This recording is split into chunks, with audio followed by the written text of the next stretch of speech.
Au nom du Père et du Fils et du Saint-Esprit, ainsi soit-il. Eh bien, chers frères, c'est aujourd'hui le grand jour de l'année, le plus grand jour de l'année, le sommet de l'année liturgique, où notre Seigneur a accompli toute la rédemption du monde. Tout est consommé, a-t-il dit. Il a aimé les siens jusqu'au bout, jusqu'à la fin. Il ne peut plus faire autre chose que ce qu'il a déjà fait pour le salut des hommes. Et maintenant, il va rentrer dans son repos éternel. En tant qu'homme, bien sûr.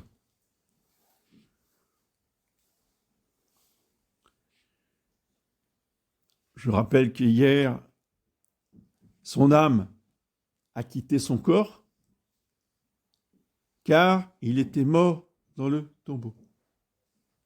Il n'a pas fait semblant. Il ne dormait pas. Son âme est descendue aux limbes, non pas les limbes des enfants, mais les limbes des justes de l'Ancien Testament, qui attendaient pour certains depuis 4000 ans. C'est long, 4000 ans. Nous qui voulons tout de suite. Dieu n'est pas pressé. Ils étaient sauvés, oui, vous êtes sauvés, d'accord. Vous avez fini le purgatoire, vous avez fini le purgatoire, vous allez attendre.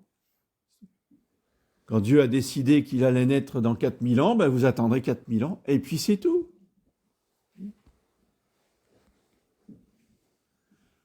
Les moments de la providence ne sont pas les temps de notre impatience. C'est souvent comme ça. C'est pas pour ça que ça n'arrive pas un jour. Mais il faut y croire.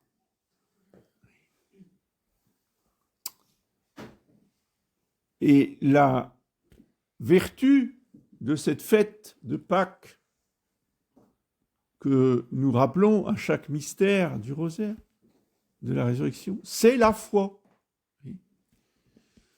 C'est la foi qui est mise à l'épreuve. Et en ce samedi saint, seule la très sainte Vierge Marie a gardé la foi. Parce que elle croyait que son fils était Dieu, donc c'est pas parce qu'il est mort que tout est fichu. Ce n'est pas parce qu'il est dans le tombeau que c'est terminé. Il l'avait dit tellement de fois, c'était écrit tellement de fois dans l'Ancien Testament qu'il allait ressusciter le 3e jour. Je ne sais pas comment il fallait le dire. Je ne vois pas quel est le mot compliqué. Je ressusciterai le 3e jour. 1, 2, 3. Ah non. Non, c'est fini, c'est terminé. Il est mort. Ce n'est pas possible. Ce n'est pas possible. Jésus-Christ ne peut pas mourir. Il est Dieu.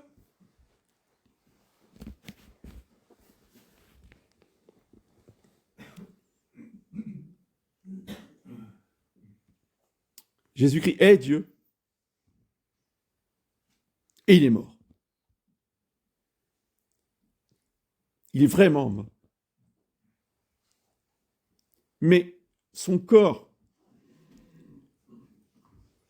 qui gisait là, dit l'ange, là, sur la pierre, il était là. Jésus de Nazareth, il était là. Et quand il était là, son corps n'était pas un cadavre. Nous, quand nous mourrons, quand notre âme quittera notre corps deviendra un cadavre. Lui, non. Pourquoi ? Parce que uni à ce corps, est restée la divinité. L'âme humaine a quitté le corps, mais le corps est resté uni à la divinité. Ne me demandez pas de vous faire comprendre, c'est un mystère. Je ne fais que vous exposer le mystère que je ne comprends pas moi-même. Mais c'est 2 fois.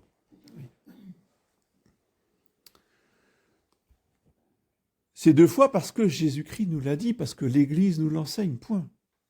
On ne vous demande pas de comprendre.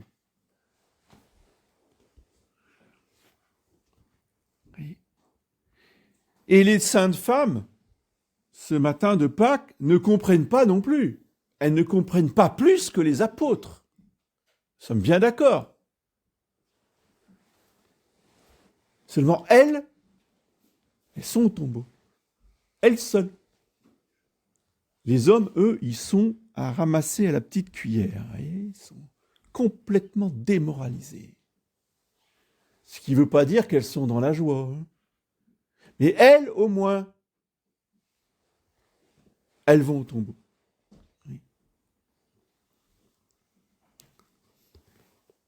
Parce qu'elles aiment plus que les autres. Et notre Seigneur va récompenser particulièrement celles qui aiment plus que les autres femmes. C'est Sainte Marie-Madeleine. Elle va avoir le privilège de voir Jésus. Tout est une question d'amour. Et ceux qui aiment, ils sont là. Les autres sont ailleurs. Ceux qui aiment, ils étaient là, jeudi, dans la chapelle. Ceux qui aiment, ils étaient là, vendredi, à la chapelle, au pied de Jésus, pour embrasser Jésus sur la croix. Heureusement, il y avait beaucoup de petits-enfants qui ont consolé le cœur de Jésus. Parce que les adultes, ils étaient là ou ils n'étaient pas là. Puis après, on pleure parce que ça va, on a plein de problèmes dans la famille. Ben oui, mais vous étiez où cette semaine?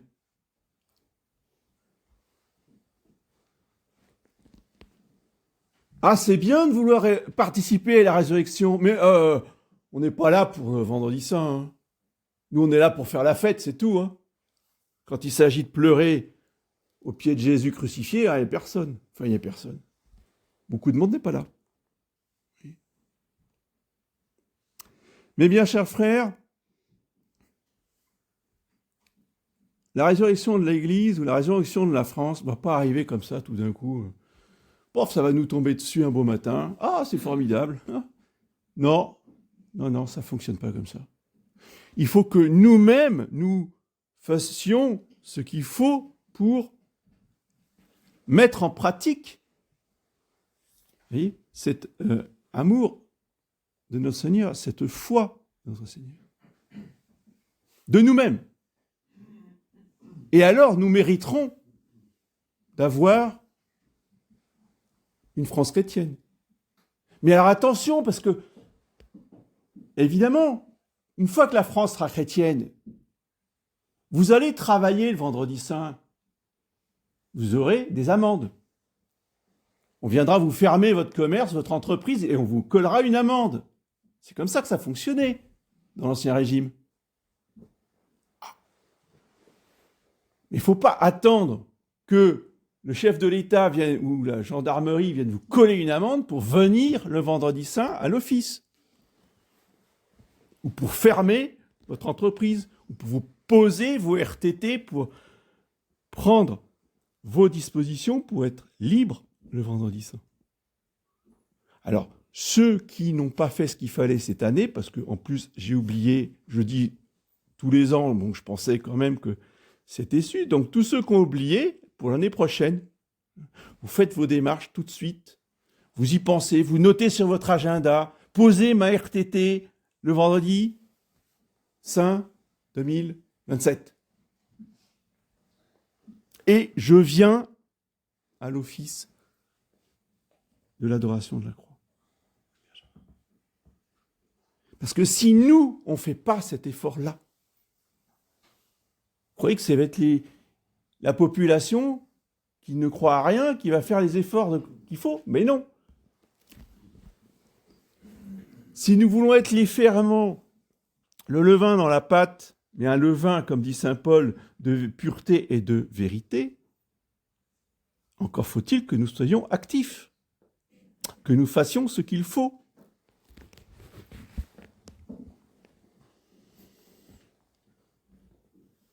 Et nos modèles, nos exemples, ce sont les saintes femmes. Qui ne se posent pas de questions. Ah, mais oui, mais elles ne sont pas là en train de réfléchir. Alors, attendez, bon.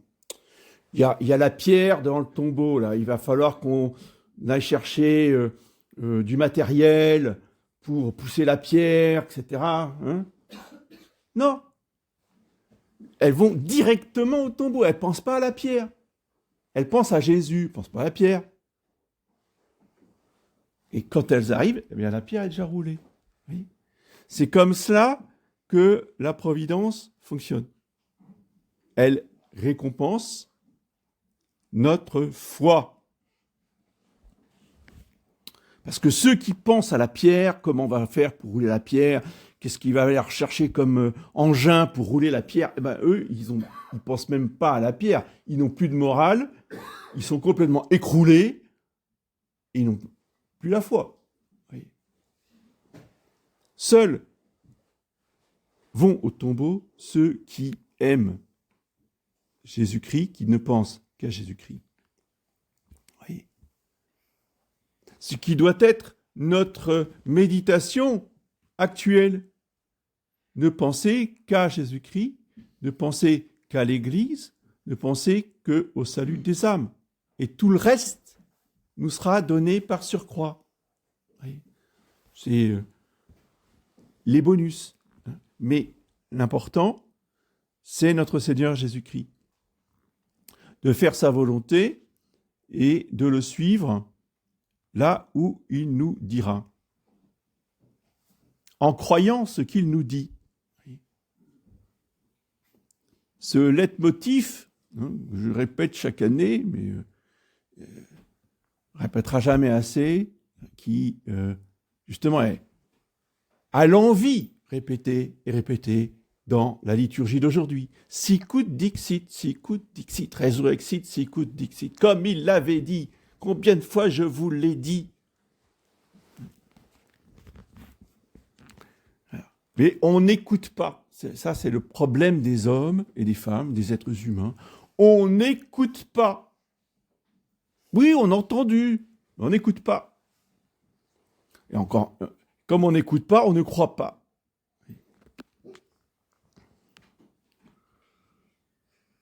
Je régnerai malgré Satan, malgré mes ennemis. Ça, on l'a entendu. On connaît ça. Et on n'y croit pas. Et notre Seigneur ne fait des miracles que pour récompenser la foi. Il guérit et il dit « Va, ta foi t'a sauvé ». C'est parce que tu as eu la foi que je t'ai guéri. S'il n'y avait pas la foi, il n'y aurait pas eu le miracle. Donc demandons bien ce matin à notre Seigneur ressuscité d'augmenter en nous la foi dans l'Église, la foi dans les sacrements, la foi dans le saint-sacrifice de la messe, dans la communion, la foi dans le Saint-Esprit, oui. La foi dans la Sainte Trinité, qui doit porter notre vie. Cette foi doit animer toute notre vie. Notre foi, c'est notre lumière. La lumière de la résurrection, c'est la lumière de la foi qui éclaire nos âmes, nos intelligences. Eh bien, gardons cette résurrection devant les yeux comme un idéal, parce que nous sommes appelés, nous aussi, à y participer. C'est le but de notre vie. Le but de notre vie, ce n'est pas de rester sur la terre le plus longtemps possible. Ce n'est pas d'être récompensé par les autorités de la terre, que les hommes nous donnent des médailles, des colifichets, peu importe. Le but de notre vie, c'est de ressusciter pour l'éternité, bienheureuse, avec notre Seigneur Jésus-Christ. Et cela, ça doit être notre véritable obsession, le but de notre vie qui ne doit pas quitter nos yeux.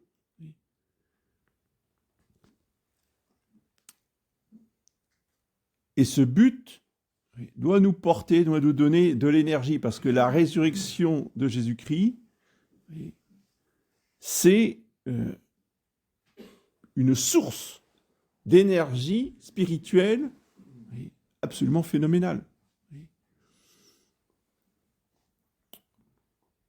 C'est l'occasion aussi de méditer sur le Saint-Suaire, de méditer cette image qu'a laissée notre Seigneur, justement, lorsque son énergie divine a comme explosé. Les scientifiques qui ont étudié ce linge disent que c'était un peu comparable pour nous faire comprendre à une explosion nucléaire. L'éclair d'une explosion nucléaire qui a projeté, vous voyez, cette roussissure superficielle des fibres du Saint-Suaire de manière à imprimer l'image en relief. Cette image du Saint-Suaire est une image, c'est un flash de l'instant de la résurrection. Voilà. C'est comme cela qu'il faut regarder le Saint-Suaire. Et le Saint-Suaire est l'objet, la relique qui a été préparée par notre Seigneur pour nos temps, pour les derniers temps, pour les temps de la science. Non pas que les autres siècles n'aient pas pu profiter de ce linge vénérable, mais le message était caché. Tandis qu'à partir de la fin du XXe siècle, le message est décodé, comme il n'a jamais été dans l'histoire de l'humanité, par les scientifiques et la technologie moderne. En particulier, l'ordinateur de la NASA qui a pu nous restituer l'image de Jésus-Christ en 3 dimensions. C'est quelque chose que même au 19e, c'était déjà phénoménal de découvrir que c'était un négatif photo. Mais à la fin du 20e, on a vu l'image en 3 dimensions.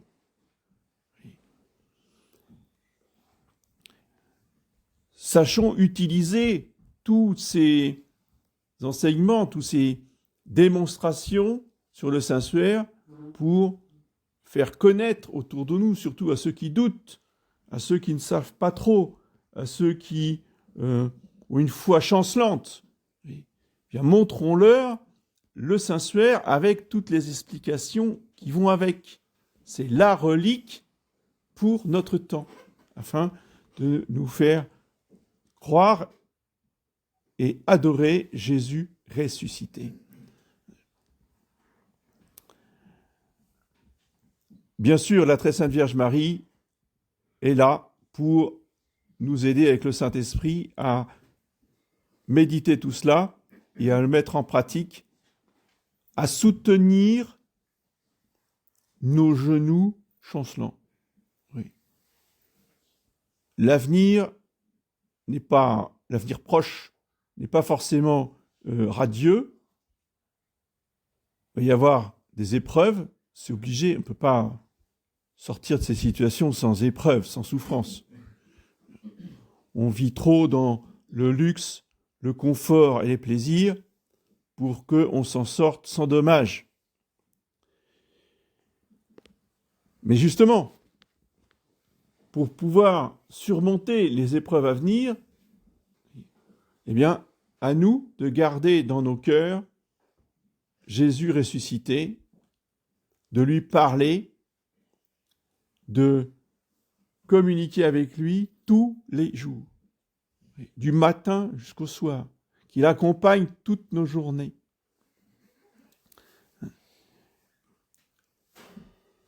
pour nous donner un esprit surnaturel. Nous n'avons pas l'esprit surnaturel. Même si ça fait des années et des années qu'on vient à Messe Saint-Pie-Saint. Un danger arrive. Qu'est-ce qu'on fait? Ah ben on va se défendre. Oui, on va se défendre que ça. Voilà, on va aller au devant des gens. Voilà. C'est ce qu'on me dit. Ben oui. Ben quoi? Allumer un cierge du 2 février. Ah bah, pas pensé. Ah bon? Ah oui, ah c'est vrai. Ben oui. On vit au niveau humain. Eh bien, cher frère, seulement au niveau naturel. Notre religion n'est pas vécue concrètement. La résurrection, elle n'est pas passée dans nos vies. Elle est restée dans notre intellectuel, dans notre intelligence. C'est purement intellectuel.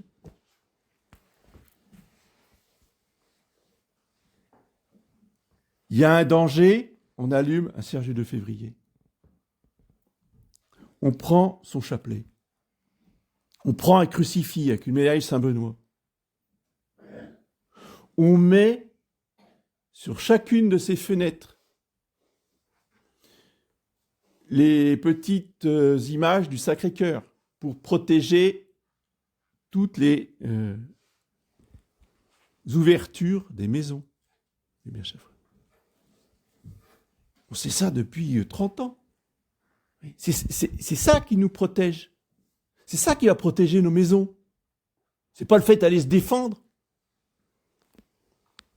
Tout cela, ce sont les enseignements de la résurrection qui doit augmenter notre foi et notre esprit de foi, notre esprit surnaturel. Au nom du Père.